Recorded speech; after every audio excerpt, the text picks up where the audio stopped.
इथून बघा आता व्यवस्थित दिसतंय तुम्हाला क्वारीचं पाणी. हे एक 30 साधारण 40 वर्षाखाली खांदलेली क्वारी ही. दगड वापरायला पाहिजे होती म्हणून रस्त्या करण्यासाठी. इथून असंच सांडपा काढलेला आहे इथून पाण्याचा. इकडं पण अजून माळ रानच आहे.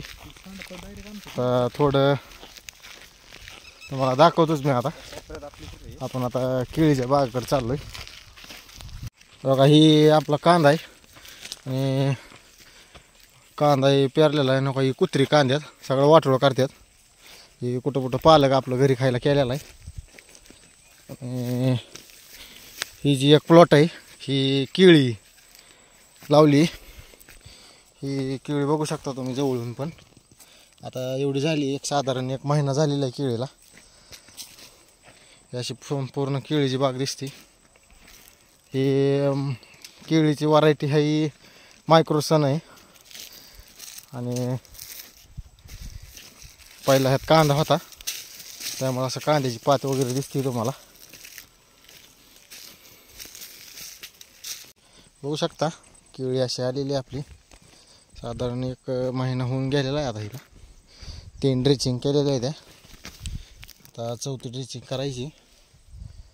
आणि हे जे आहे ह्या तुकड्यात कांदा पेरला होता आपण. ही पंचगंगा फुरसुंगी कांदा असा आहे बघा आता सध्या. 1.5-2 महिन्याचा कांदा. ही पण 2 महिने झाल्यात कंप्लीट ह्याला.